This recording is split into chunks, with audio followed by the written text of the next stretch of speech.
గా ఉన్నారు జగన్మోహన్ రెడ్డి గారు కానీ, చంద్రబాబు నాయుడు కానీ, పవన్ కళ్యాణ్ గాని. దేని విషయంలో అంటే జరుగుతున్న హింసాకాండ విషయంలో, అల్లర్ల విషయంలో.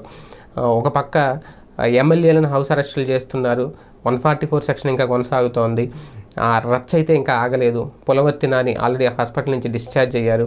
ఆ కార్లు ధ్వంసం చేశారు. చాలామంది బీసీ నాయకుల ఇళ్ల మీద, బీసీల ఇళ్ల మీద దాడులు చేశారు అంటూ అనిల్ యాదవ్ చెప్తున్న మాటలు ఇవన్నీ. ఒక పక్క ఎస్సీ ఎస్టీలను కూడా టార్గెట్ చేశారంటూ మేరు నాగార్జున చెప్తున్న మాటలు. అయితే ఇక్కడ ఏంటంటే రెచ్చగొట్టింది ఎవరు, రెచ్చిపోయింది ఎవరు, రెచ్చగొట్టి సైలెంట్గా ఉన్నారా ప్రతిపక్ష నాయకులు? రాళ్ళ దాడులు చేయండి, కొట్టండి అని చెప్పి వాళ్ళు సైలెంట్గా ఉన్నారు.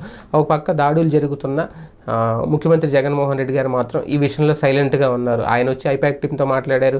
157 స్థానాలు విజయం సాధిస్తామని చెప్తున్నారు. కానీ జరుగుతున్న హింసాకాండ గురించి ఎందుకు నోరు విప్పలేదు అనేది. కాకపోతే ఇది రాజకీయ నాయకులకి ఇందులో ప్రమేయం లేదని అనుకోవాలా?